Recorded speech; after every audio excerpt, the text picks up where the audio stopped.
The current crop of rulers that litter the Muslim world are amongst the most detestable of people.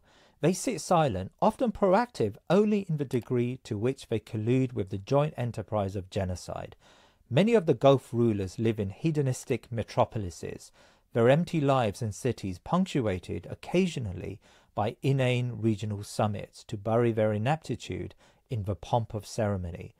Never has the Muslim world's seats of power been occupied by such wretched leaders. If anyone were to seek a resolution from any of these regimes to save the lives of Palestinians, one would know such an endeavour would be in vain. They epitomise those characterised in the hadith: the worst of your rulers are those whom you hate and who hate you, and whom you curse and who curse you. However, in the long view of Islamic history, we have always had effective and ineffective rulers, although much of the current crop combines ineffectiveness with supine servitude to Washington. Romanticizing history is a fool's errand, but we can learn lessons from individuals who reignited our energy and pumped blood back into our veins. One such man is Qadi Abu Sa'd al-Harawi, the chief judge of Damascus. This scholar had absorbed into his city the influx of refugees from Al-Quds, Jerusalem, who had escaped the slaughter of the First Crusade in 1099. These exiles were embraced by Al-Harawi, an Afghan who in the world of Islam had found position in the meritocratic and multicultural empire. Now, Qadi al-Harawi recognized the significance of the conquest of Jerusalem by the Crusaders and embarked upon a mission with first-hand testimonies of his exiles to implore the Caliph in Baghdad to raise an army. By then, the complacent empire was oblivious to the dangers of the Crusaders and their appetite for conquest, consumed by palace intrigue and infighting. In August 1099, a month after the siege and slaughter in Jerusalem, he and his companions entered Baghdad's central mosque on a Ramadan day and began conspicuously eating dates. Soon an angry crowd gathered around him, perturbed by the eccentric behavior of the judge. Al-Harawi responded, "How could it be that they could feel so indignant at the violation of the fast, whereas the massacres of thousands of Muslims and the destruction of the holy places of Islam met with their complete indifference?"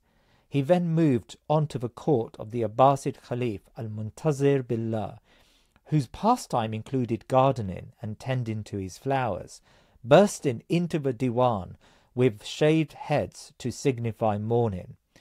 A few of the court dignitaries tried to calm him, but al-Harawi swept them aside with brass disdain, strode resolutely to the centre of the hall, and then, with the searing eloquence of a seasoned preacher declaiming from his pulpit, proceeded to lecture those present without regard to rank.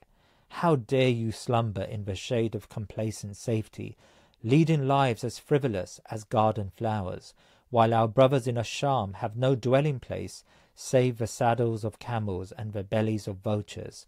Blood has been spilled, beautiful young girls have been shamed, and must now hide their sweet faces in their hands. Shall the valorous Arabs resign themselves to insult, and the valiant Persians accept dishonour?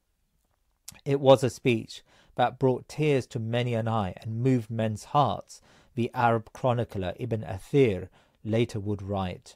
The entire audience broke out in wails and lamentations, but al-Harawi had not come to elicit sobs.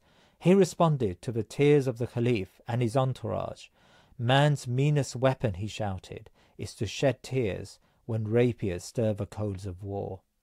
The audience was moved, but inaction followed. Al-Harawi expressed his anger at the nonchalance with which the Caliph saw the assault on a centre of Islam.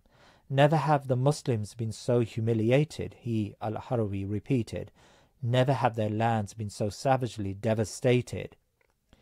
It will be another 90 years before Salahuddin al-Ayyubi reconquered Jerusalem, but only after a renaissance of Islamic thinking to remove the complacencies of the era. His forebear, the great Seljuk Nuruddin Zengi, refused to smile whilst Palestine remained under siege, fearing that Allah would punish him for living a life of frivolity. This genocide has got to be the jolt that reawakens us from this slumber and the inconsequential lives we have curated for ourselves.